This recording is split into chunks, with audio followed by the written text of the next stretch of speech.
So there's nothing worse than burnout. As an artist, we work hard, long hours, big deadlines, and as the expression goes in Blade Runner, the candle that burns twice as bright burns for half as long.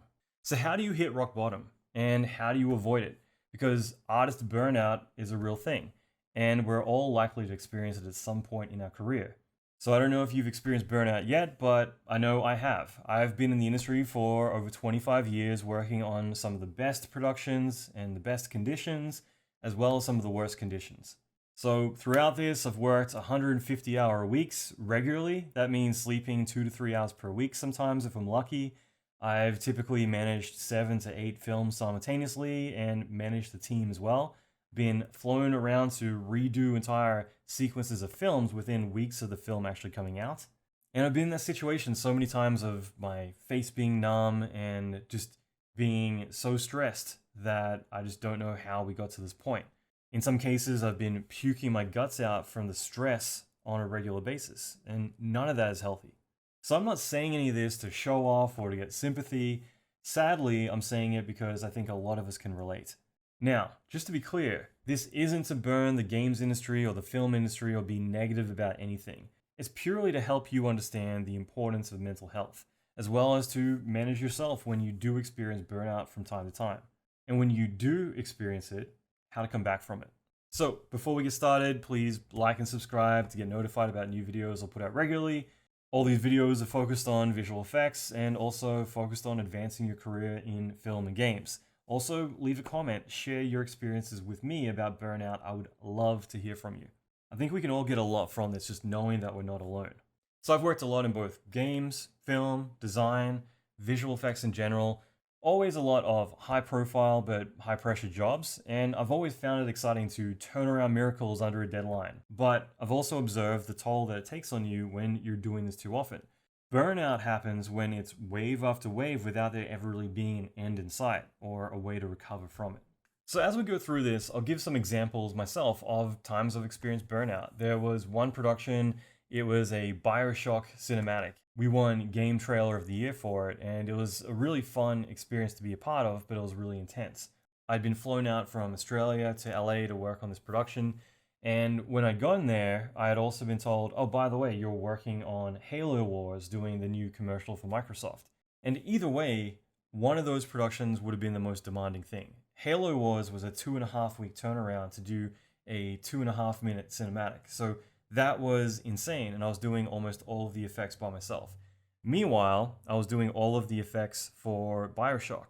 And so these two projects were both going on at the same time. Either one of them would have been late nights, a lot of pressure, and doing them simultaneously was intense. It was stressful, and I don't know how I managed. The thing was that I was double booked, and nobody actually knew about this, and I didn't realize that until 2 days before the end when I finally did have a breakdown. I was just like, I can't do two things at once with these two crazy deadlines, with everything just changing all the time. And I was pleading, can I just work on one show for one day? Just let me focus on one of these for a day so I can get ahead on that rather than being pulled in too many different directions. And that's when a lot of the producers were a bit confused, like, what do you mean 2 shows? And nobody realized that I was actually working 2 jobs at once. And that was intense. It was something that destroyed me. I took a long time to recover from that. And the thing is, I made a lot of money from doing it because I clocked up so many hours and I had worked on so much stuff. But at the same time, I needed time off to recover, which was downtime that I hadn't planned for. And I think that's the big question here, that is it worth it doing all the overtime and thinking that we're killing it and doing so much when you start to factor in the downtime for being sick? Because your body, and I've pushed myself to those limits so often, I know how far you can go. And it is always that your body will keep going, but the minute that you stop, it thinks, okay, cool, is it time for me to finally break down and repair myself? And that's when we get sick. And that's when we completely burn out. And that's when we can't go back to how we were. We aren't interested or really mentally there enough to be able to just jump back on projects. During that production, I would be sleeping at the studio for 2 weeks at one point. Like, I hadn't been back to my hotel in 2 weeks. I would just every couple of days just go into the back and get one of the new studio shirts and I'd change it out for a new one. And I'd just wear that around. And I remember when I finally finished the production, it was a Sunday at 2 in the morning, and I went back to my hotel. and they thought I had checked out. They had all of my stuff in garbage bags in the lobby behind their desks. And they had called my room a few times and I'd never answered the phone, so they just assumed that I wasn't staying there anymore. So that's always been my warm welcome, where I had to recheck back into the hotel I was staying at because I hadn't been there in weeks because I've been living at the office, living at the studio, just trying to get through these impossible deadlines. And the sad thing is, I've been in this situation more times than I can remember. But I'll admit that I'm the one who chased those jobs. It wasn't that I was a victim, poor me, being forced into these situations. This is something that I've built my reputation on. Transformers, when we did that, it was something like 4 major shots in 3 weeks when ILM had months to do a lot of these types of shots. And these were always like the 9/11 jobs, like the ones that were just always last minute emergency gigs where the pay is great, but you got to turn it around really fast. And even with 9/11, like when that happened, I remember we were on this major concept car for the Tokyo Motor Show, and it was for Toyota. And it was a $2 million project, and we had done all these amazing sequences. It was essentially kind of like the spy theme where like jets were attacking the car and it was pivoting between explosions and was going over bridges as they're collapsing. It was the best work that we had ever done. And understandably, when 9/11 happened, September 11, 2001, when that happened, it changed the tone for everybody. No one wanted to be doing the threatening concepts and talking about violence. And again, understandably. So that was something where 2 weeks before delivery, we had to reconceptualize what was 4 months of work with 60 people on it into something much more friendly and simple. Planes would be changed from fighter jets to yellow kind of airplanes. Like the whole vibe would change, but we would need to redo it all, knowing that we got to stick to our deadline, but the whole narrative has completely changed. There's been other projects where I've been flown from Sydney to New York, and then I get there, we're doing these like massive, massive projects, and I find out there's no render farm, and they haven't even thought about that. Whereas like the visual effects pretty much are the film. It's these massive sandstorms and destruction and everything, and you're expected to do it on your computer in real time. All of these are lessons, but at the same time, these situations that you're put in, you're kind of forced to adapt. And a lot of the times it means that you got to work harder. Not more efficiently, not better, because it's just brute force at this point. I think it's a really valuable question that I've learned is to ask questions so that way you can figure out what problems you might be walking into. But it's also about trusting your gut and looking for red flags. And still, ultimately, that crunch is inevitable. You're going to have to do some late nights here and there. You also need to understand it's part of the job. And there are going to be projects in some companies that do manage projects badly, but it's also important for you to understand that you need to take responsibility too. Are you working late because you need to keep to your schedule? Like I said, it's easy to blame everyone else, but you need to take some responsibility too. Are you delivering on time? I'll tell a quick story that I think is an important one and something that I'm really passionate about. The topic of burnout is really important to me, and I've written many articles around this, such as Overtime versus Productivity, which made a pretty big splash on the industry worldwide. I've given talks on the subject, I've helped studios with company culture, and I've done a lot around this area because I think it's so important for people to understand how to manage artists better, and also for artists how to manage themselves better too. To be better communicators, to be more organized, to anticipate problems before they arise, all of these things. So there was one talk that I got invited to, which was the Industry Giants 2012 event in Dallas, Texas. And I was one of the speakers. There was also speakers from Pixar, ILM, game studios. I gave 2 talks, as well as I taught a class on visual effects. And I also got to speak on a panel. And one of the speakers on the panel was John Carmack. You probably heard of John Carmack. He's a legend. He's one of the founders of id Software. They invented Doom and Quake and Wolfenstein. He also founded his own space company and put a rocket into space. He has an honorary doctorate at the University of Missouri. He also was the CTO for Oculus Rift for some time, and then he moved to working for Facebook. And that's where he was a key architect behind some of the new metaverse stuff before recently leaving. So it's easy to say he's a pretty smart person, and I know that he's probably dealt a lot with working under stress and pressure when trying to deliver Doom and Quake and a lot of other hits. And a lot of the questions were pretty rudimentary. It'd be stuff like, what do you do for inspiration? Where do you look for reference? Really basic stuff like that. But there was one question that really inspired me, which was, how do you deal with burnout? And everyone would have the microphone, they'd answer their question, it would move on to the next person. And everyone gave pretty vanilla answers. It's like, try to avoid it, or don't work too hard. Things that actually aren't very tangible. It's not advice that someone can take and actually use in this situation. So John Carmack, it was his turn to speak, and he gave an answer that to me felt pretty robotic. It was, all you need to avoid burnout is to get enough sleep. So my answer was a little bit different. I've had a lot of experience in this area, and I've done all the things that everyone else has suggested, and they don't work. What I said is that you need to find your passion. You need to find your escape from whatever it is that's burning you out. Rest is what your body needs, but for your mental health, you're going to need a lot more. Because there's been times that I've left the studio at 2 in the morning and I'm back at work at 8 in the morning. And even if I got, let's say, 5 hours sleep, I always felt like I'd literally just walked out the door, turned around and come back in. And it would leave this massive depression. It would feel like you never left, that you've never slept. It was just a dream that you had for like a split second, and that you're still at work and there's just no end in sight. And I think a lot of us can relate to this, that you're just trying to hit every single deadline and there's no end in sight, and it's just wave after wave and there's no light at the end of the tunnel. So just having enough sleep isn't enough, because that just feels like, great, I blinked and I'm back at work. It just seems like it's Groundhog Day every single day. And that's where it starts to become a permanent effect on you. It causes depression. So my solution, what I always found that worked, that actually kept me rejuvenated and allowed me to do so much more, instead of burning out, instead of getting depressed, instead of lashing out or getting mad, I was able to see projects through and always keep an upbeat attitude about everything. And it was that the nights that I could go home at midnight, let's say, I would say, screw it. I'd go out. I'd go and party with my friends. I would hit the reset button. I would go and do some shots and get drunk, maybe make out with a random girl, or do other stupid stuff that a 19-year-old would do.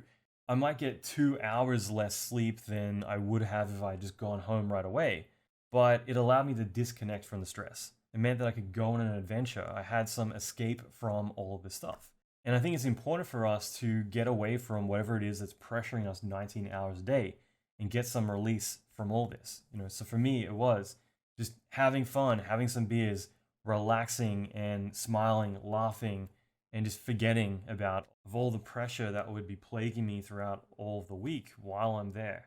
And that doesn't mean that I'm saying the solution to burnout is to go and get crazy drunk and party. But what it is I think it's more about, what is it that you're passionate about? What is it that you really care about? So it might be that you just want to go home and watch some movies and unplug. But for some of us, it might be that we want to play with our son or daughter and just have that family time, the thing that we care about. It could be going to the gym, but you got to do something that you are passionate about. It's not about just going home and getting to switch off and start back up in the morning. It's about finding a way to escape the things that are plaguing on you and get to hit the reset button and rewire yourself with happiness and enjoyment and pleasure before going back into the fray and having to do it all over again. And this is so important. Otherwise, every day is just blend together and nothing ever ends. It's a never-ending stress. And that's where it goes from being stress to being burnout. And it actually begins to happen. It really begins to weigh on you that now I've gone from dealing with some depression to there's something else. There's something else going on here.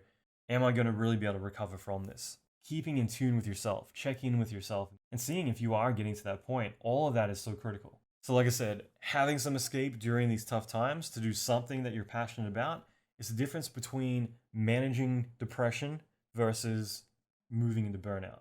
So I said this, and everyone agreed. Everyone agreed except for Carmack, who didn't. And I know he's experienced plenty of late nights, and I know he knows about stress, and I know that he's a genius. Like I said, he put a shuttle into space, but simplifying it to, yep, you just got to get enough sleep, and then you can avoid burnout.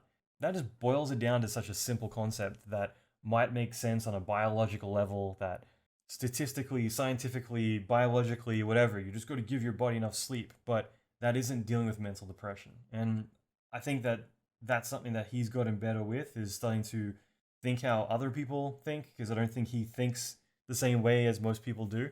But when it comes to understanding what other people are experiencing, it's a whole other world. And long term, that will lead to burnout.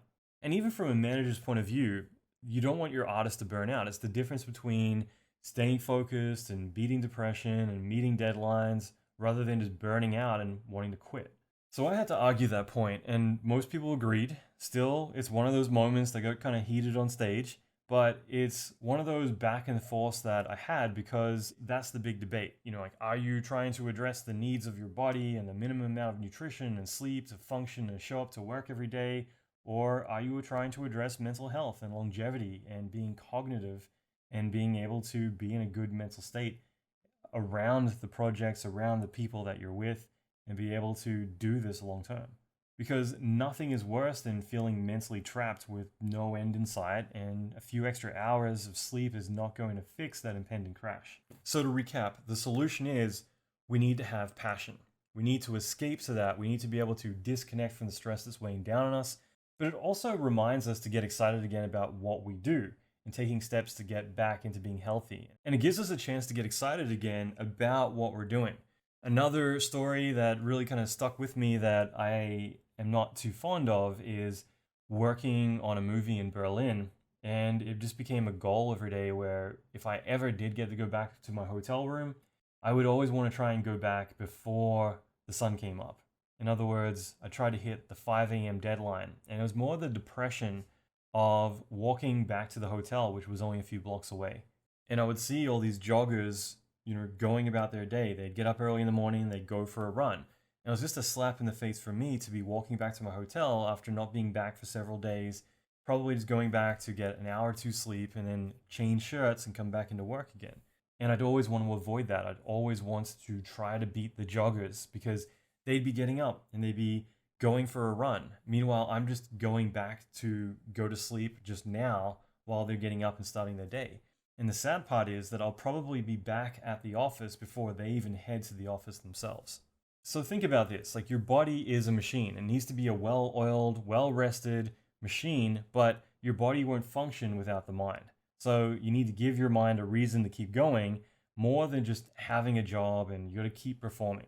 So when you've lost a reason to endure the stress, you can't really see an end in sight, and that's when burnout begins. So let's talk about how to detect burnout, because burnout a lot of the time is that invisible pressure that comes in the form of stress. But other times it can just be, like I said, that wave after wave with no end in sight. It's like running on a treadmill with no off button, no way to ever get off. You're just going to continue to run until one day eventually you're going to crash. And it's not about if you're going to crash, it's a matter of when you're going to crash. Typically, what we should be doing is sprints. We need to go fast, go hard, do our thing, but there needs to be a break, a chance to catch up, a chance to rest and get refocused, and then we can go hit it hard again. And that's what we're typically doing. We're doing these sprints where each month we have goals and we hit those goals, and then maybe there's a dip and then we come back. But instead, when it's just pressuring up, and again, the wave after wave, that's when it's not a sprint. It's a marathon and a sprint and every hellish thing combined into one.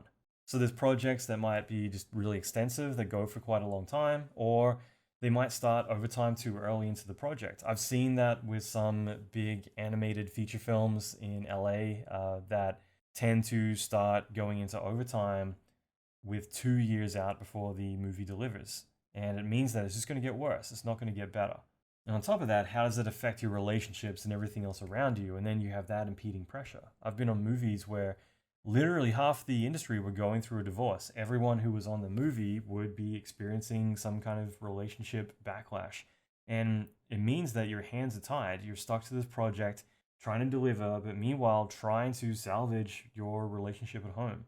And that just adds more fuel to the fire. It's even worse when the producer is literally stealing toilet paper from the studio to take home with her because nobody has time to go do groceries or anything.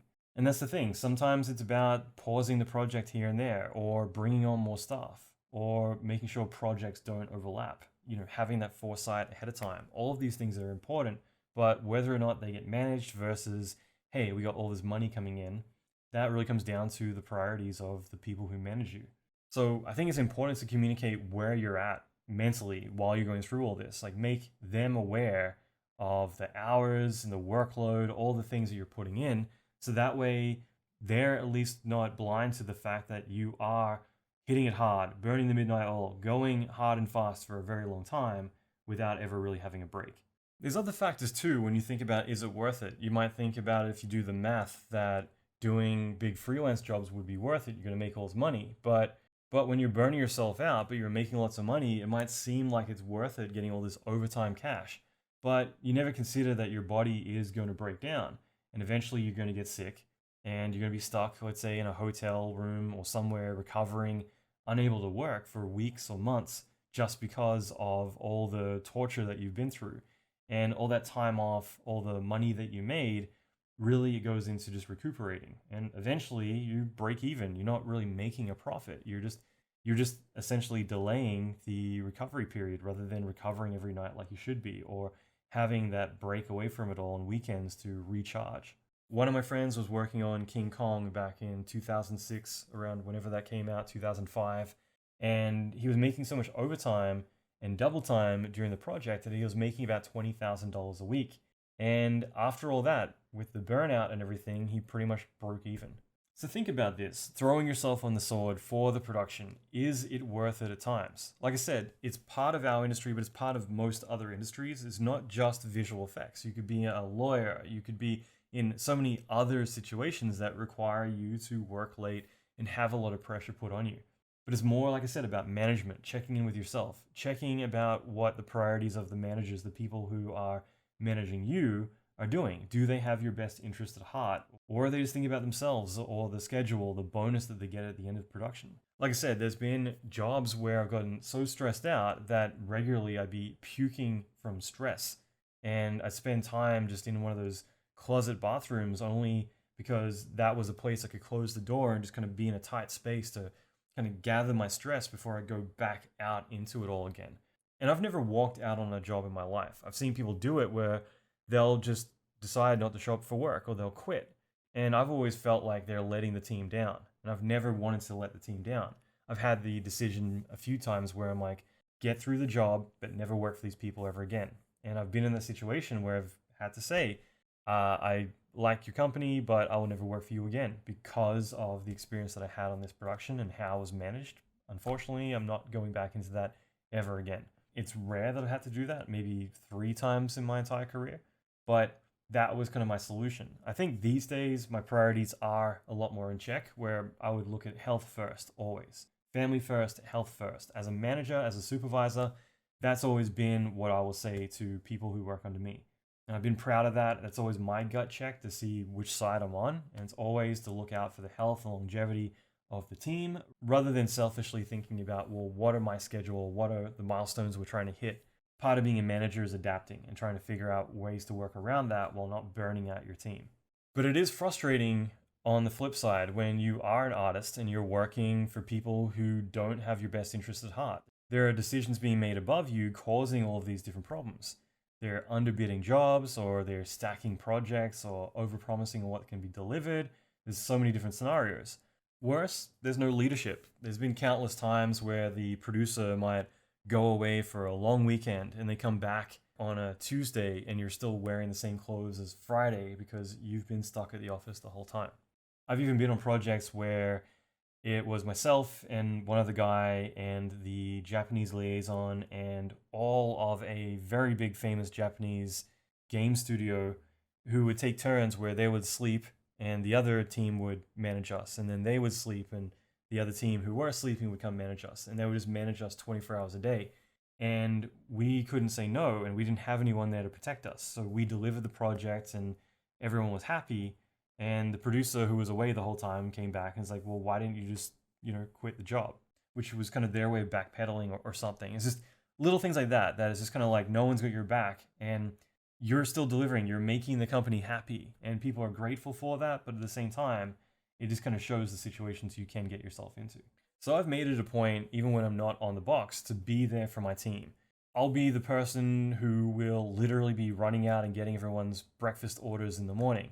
Or if we're working back late at night, I will gladly sit by and jump on the box if I can and do some shots. Or help them out wherever I can, do whatever I can to make their life easier, fetch coffees. Nothing's beneath me because it's more about making sure that they don't feel like they're alone, that they're stuck with the problem. I think it's a sign of leadership is always to be there with your team when they're going through the hard times. Another observation of mine that I've documented a lot when I wrote Overtime versus Productivity a while back was that sometimes working more hours is going to hurt the project. It's going to do more damage than it helps. So, worn down artists are going to start to work backwards. They're going to make critical mistakes. They're going to burn out more. And ultimately, is that worth it? I remember at the beginning of my career, when I was like 18 years old, I wanted to make a name for myself. I wanted to give the job everything that I had, and I wanted to impress everyone. I worked late hours, I worked weekends, I regularly pulled all-nighters. I showed how dedicated I was to the job, and it worked. Everyone knew me and wanted me on their team. I would over deliver on every project I could, and I'd do whatever it takes no matter what. But I still remember a conversation I had with a producer friend of mine, and she pulled me aside one day to have a heart to heart. And as much as this advice was counterintuitive to everyone else in production, she wanted to tell me the truth. She said, Alan, nobody cares. They've got big plans for you, you're killing it every day, everyone sees that, but no one cares. Do you think for a second that all the late nights, the extra days, everything that you put into this company, that they'll ever do the same for you? They won't. Nobody cares. They'll be happy to take advantage of you as long as they can, but they'll never give you as much as you give them. And that was the bitter truth that she had the balls to say. That as much as everyone appreciates my hard work, they're not looking at my best interests, only theirs. Even at 18 though, I knew that. I knew what she meant, but I didn't really care. I wanted to have that reputation that I'll deliver no matter what. But she could see it. She could see that I was giving it everything that I had, and I would still get the same weekly rate. And if I wanted a day off, then that would have to come out of my own pocket. And look, there are plenty of times that you're going to have to go above and beyond the call of duty to deliver the project that you're on. But when it starts to become expected of you, that's when you need to really reflect on whether this is right. So like I said, I will always go above and beyond on a project, but I will no longer risk my health for the job. And that's a story for another time, but it's important to start paying attention. Check in with yourself about how you are physically, how you are mentally feeling.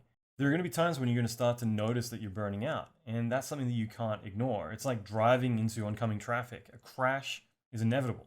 Like I said, there are going to be managers who don't have your best interest at heart, but then there's going to be good managers that know their artists need maintenance. And when you can communicate early enough that you are starting to experience some of these symptoms, that you are starting to get worn out, that's when they can start to plan ahead. If you communicate to them, if you start to let them know that, that's when they can start to think of alternate ways to get the job done that don't include burning you out. Most of the time, if I communicate that I feel like I'm starting to burn out, I need a break soon to get back on track, when that's been received with support. So that way I'm giving notice and they're able to start to plan accordingly. I've been told to go home, take the rest of the week off, or plan to take a few days off in the next couple of weeks, or get my weekends back, whatever it might be.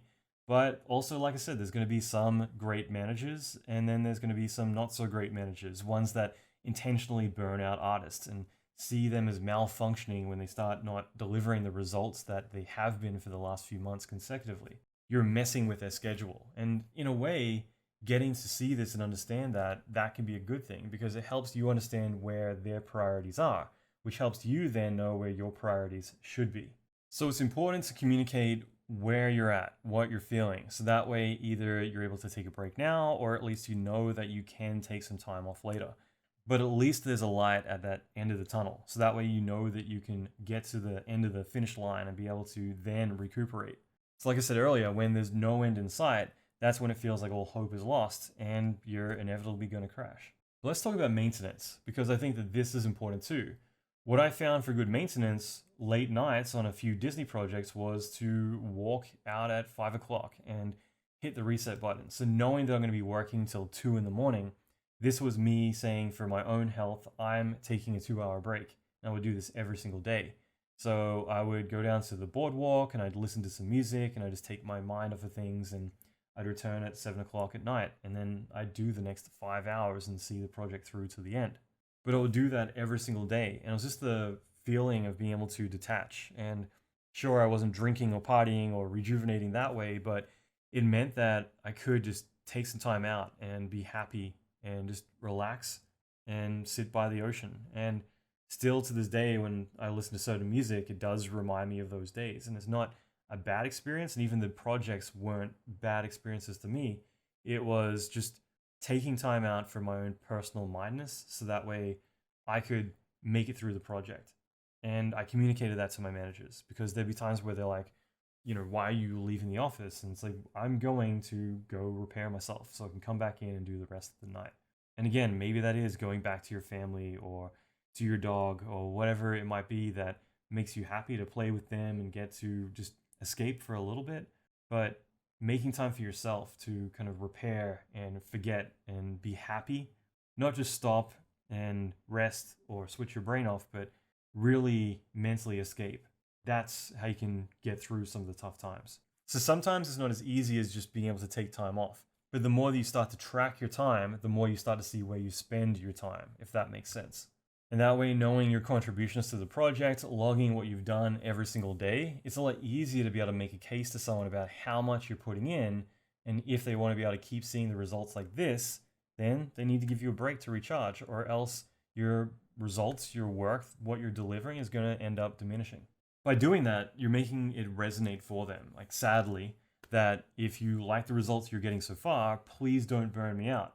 So this is rather than them empathizing with you that they understand what you're going through and they want to help.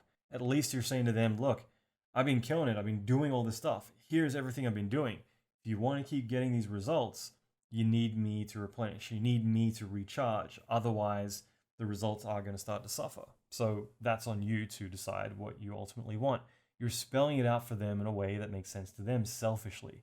And it sucks that you're in that situation, but like I said, this can be any industry. There are going to be people who care for you or others that care more about themselves and their schedule, and they're not thinking about what it's doing to the mental health of other people. Like I said, this isn't about being negative about visual effects or games. This is a thing. Before VFX existed, before video games were a big industry, you would watch movies with people working late and having stress and big deadlines. This is nothing new in that respect. But it is something that we need to understand more because there's more and more pressure, more and more urgency put behind what we got to do every single day. So if you want things to stay on track, let me recover so that way I can do another sprint, or else I'm going to crash. And if they don't see this, if they don't care, it helps you see things more clearly that they don't have your best interest at heart. So you can feel less bad about taking more drastic measures if you need to, whether it's resigning or going and speaking to their manager about your health conditions and their lack of concern. Whatever you want to do at that point, knowing where their priorities are, it's going to make you feel a lot more clear about how you should respond to that. So like I said, set expectations early on. If you have been pulling your weight, if you've been putting in the hours, then it helps if you know that you're in a better position to be able to state your case. But you can also state that the hours going in are something that's going to be needed to be made up after the fact. But by doing that, you can state the hours that you're putting in and how you're going to need them to be made up to you at the end of the job, whether it is with double time or overtime in some way, or whether it is with time off, whatever it might be. But the more that you can negotiate and organize this now rather than trying to bring it up later when there's no urgency around what you're doing, it's less likely later on that people are going to respond the way that you expect. So set expectations before or during, but never after, because at that point the urgency is gone. So think about the math here too, that let's say that you're on a day rate. Let's say that you're making $400 a day and you're working an 8-hour day, but all of a sudden now you're doing 16 hours a day for the same price. In a way, now you're worth half the amount of money. Suddenly your value is cut in half. And then every extra hour, every extra minute, your value is being lowered every single time. It's even worse when you're going to Starbucks in the middle of the night to get extra coffee just to keep yourself awake, and you're realizing that the barista is making more money than you are. So remember, manage your time more than anything. Know where your time is spent and keep logging all your contributions. This way, you know if everyone is working back late, is it because you're behind that you have to work back late, or is it because others are behind and they're just saying that everyone's going to work back late because we're all behind, but you're actually one of the few who's actually been pulling your weight. That sounds really trivial, but it's important when you start stating your case for having to do late nights in the first place, to be able to say, this is what I'm getting done every single day. This is my output, because a lot of the time it might be that they're not satisfied with the output globally, but when it comes down to you, you're doing okay. So why rock the boat and cause there to be perhaps problems with you being able to deliver that output in the future if you start to burn out?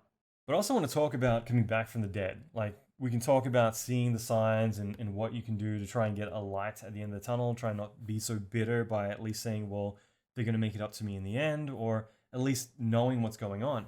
But sometimes it's going to be at that critical point where you literally hit rock bottom, when you've burned out, when you've hit a wall and you don't know how to come back from it. And for a lot of us, that's the tricky part, because it's more about how do you get back into it. It's not about just getting some rest and getting back into the grind. Like, losing that momentum is one thing, but when you finally crash, you crash. And that's why avoiding burnout is so critical. So I've mentioned before, you need to escape. You need to find what you're passionate about to avoid burning out during the grind. But after burning out, it's about being reintroduced back into all the things you care about through finding out what you are passionate about. Why do you love the thing that you do? Why were you doing it in the first place? Because a lot of the time you're going to need that time away, but you're going to need to be reintroduced to it through the ways that you were first driven in the first place. You can't just be forced to sit down at a desk with the PTSD that you've been enduring and expect to be able to perform in the same way that you were before. So this is what's going to draw you back into finding fulfillment again in what you do. So what is it? What is the thing that got you interested in doing visual effects or games or whatever it is in the first place?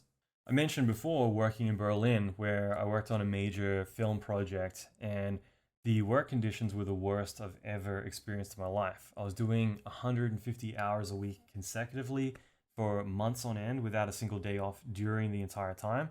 And on average, I'd sleep about 3 to 5 hours a week. And that went on for months. So I could understand a little sprint, but this was just never ending. And I even had friends visit from Australia, and I let them stay at my hotel because I barely ever came back there except occasionally to shower or shave every couple of days. So I figured they might as well stay there because I've been sleeping on the floor for weeks, for months. And that had a long lasting effect on me. It took about 6 months for me to recover. No visual effects work at all. I did like one little Star Wars project, and that was it. And this also meant that I was burning through my savings, just supporting myself so that way I could, stay unemployed and just recuperate from all of this. So I'd be going out with friends and traveling and just trying to get away from all of it. And it was hard. Like, I'd be offered jobs and I just couldn't bring myself to do it. And when it's that bad, you really need to mentally heal. And a lot of people don't come back from it. It's hard. So it wasn't until I found a project that got me excited again, which was actually at Industrial Light and Magic, that I actually got mentally back on board. And I started to really care again about taking ownership on the projects that I was on. And thankfully, there's only been like 2 projects that were this brutal, like that just knocked me out for months. And I took time to recuperate, and they were just that kind of bad working conditions. I've worked in intense working conditions and everything else, but like I said, it comes down to whether the people managing you have your interest at heart or whether they're just looking to burn you out. So both times required an extended break just to recover. And when half a year is required just to recover, it's a pretty serious thing. So remember, it's so clear that giving your soul to a company that doesn't care about you, you realize it's never going to be worth it in the long run, because these are the projects that will haunt you. You're going to look back at them with regret. You're never going to want to hear their name. It's different. There's been projects where I look back and I'm like, oh yeah, man, that was brutal, but we killed it. I found a way to be proud of what I'm doing. But when it's that they're just there to burn you out and take advantage of you, that's a bad return on investment. Like, was that worth it in the long run? No. So like I said, I've done the hard yards, I've done the crazy nights for weeks on end, but I've always made it worth its while in the long run. So if you can find some way to be proud of the experience you're working through, then like I said, you can say, man, that was a tough job, but it was worth it. We got to do this, or we laughed about this. Do you remember those funny stories in the middle of the night, or whatever it might be? You can spin it in a way that it was worth it in the long run. And it helps you be able to look back on that experience positively, that you bled for the project, but you accomplished so much, versus those ones that just you never want to hear them brought up again. You never want to think about those projects ever again. And that's why it's important to take pride in your work and find something to be proud of, and make each project worth your while one way or another. Like, talk to your manager to make it worth it. that the hours you sacrifice going into the project should lead to new opportunities or some kind of other fulfillment. But it's always critical to at least escape during the project and chase something, like I said, that you're passionate about. Just as it's important to have a break to lick your wounds at the end of each project before starting again. Remember, they're sprints. It's not meant to be this ongoing treadmill. But it's also important when you do experience these burnout moments that you have planned ahead financially. Typically, when you are in the trenches, things are more immediate. So the perfect time is then to negotiate because after the job, like I said before, the immediacy ends. Nothing's urgent anymore, so the managers are less likely to care because they got what they wanted, sadly, so they're not really caring about what you went through. Plus, also, the way that they remember the job is completely different at that point. They remember it being not so bad anymore, opposed to where you are right now, puking in that bucket, feeling helpless a lot of the time. So, having that short term memory about how really bad it was is something that does actually happen. But remember, you hold the power when you're in the trenches. When you're in the thick of it all, that's the time to negotiate more time off, more opportunity, or more compensation. It's more likely that they're going to meet your requests when you're both in the thick of it. So keep that in mind because it's the right time to address your needs, not after. And again, as a disclaimer, because I don't want people to think, yeah, VFX sucks. This is any industry, lawyer, doctor, and yes, VFX artist. You're all going to be expected to crunch from time to time. But don't think just VFX or games. It's most careers that have a high risk, high reward that require most of the work or the hard work eventually. But like I said, it's about balance, learning from your experiences. So sometimes you're going to have to work back late. And it's important to keep with the schedule, but keep open communication. Plan what you're doing ahead of time, staying focused during the daytime with set deliverables at the end of the day. And sometimes you're working back late because you're not outputting what's expected of you. So again, think about whether you are pulling your weight on the jobs because you're not working enough during the day, you're not putting in enough focused time during the day. So like I said, managing your time by knowing what you're contributing to your project, it's easy to see where your time is spent. It helps you confidently be able to make a case for what you're doing and if you're doing things right. But other times it's about trying to understand like where your time's going so that way you have a better understanding about where things might be going right or wrong and if there's a better way to do what you're doing. The more that you track things, the more you can identify the projects that are likely to get hairy ahead of time. So that way you say, yeah, I've done a job like this before and it had problems here and here and here. And that way you can plan ahead for these and even communicate terms to your managers knowing that this is going to be one of those projects. Or you can suggest solutions to make it a lot easier this time around and avoid those mistakes next time. So perhaps there's lessons to be learned about doing things better the next time around. So that way there's less overtime overall. But the more that you can go into projects aware of this, the more that you can make it worth your while in the long run.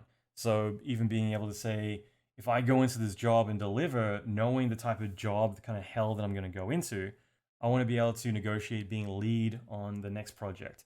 Or if you can communicate your terms ahead of time, knowing the pace of the project and what it's going to be like. So like I said before, just knowing when you can take a break is important, but also knowing where your interests are and if they align with the managers or are they completely one-sided. All of this helps you understand the circumstances better so you can make better decisions. And you always have a choice when it comes to these type of projects that you know are going to be burning you out. And it also helps because you know that there are going to be these sorts of projects that are going to be coming up that you know they're going to burn you out. So hopefully this makes sense. I wanted to kind of encapsulate this. It's not the funnest subject around, but I'm also hoping that in a way this kind of helps you understand what burnout is and also helps you realize how to navigate through it, how to detect when you might be experiencing burnout, and also what to do in those situations. And finally, how to come back from it when you are in those situations where you do hit rock bottom. So remember, you always have a choice when it comes to projects that you think are going to burn you out. And you can decide whether or not you want to walk into these violent waves again, or if you decide that health comes first for once. So just to recap, it's important to stay in tune with yourself and know when it's time to take a break, but also how to come back from all of this, going back to what you're passionate about first. So maintenance is important, which means taking that 5 p.m. romantic walk on the beach by yourself and your music, or whether it might be escaping at night and going out and partying or going and doing something that for you is the escape. But there always needs to be a light at the end of the tunnel. And when you don't see that light, that's when you really feel like giving up. But knowing that there's a break coming, that's going to be the incentive to keep going. But there's always going to be something to make it all worth it in the end. And knowing how to come back from all this when we do hit those walls, rather than just thinking that we need more sleep to avoid burnout. We're not robots and we need more than that. Thank you for listening, and I hope you got a lot from this. Don't forget to subscribe if you don't want to miss out on future videos. I try to post videos daily, and all lessons are here to help you further your career and get the success that you deserve. By the way, if you like this video, I've got another one above me somewhere. Check it out. I'm sure you'll enjoy it as well. I'm Al McKay. Thanks for watching.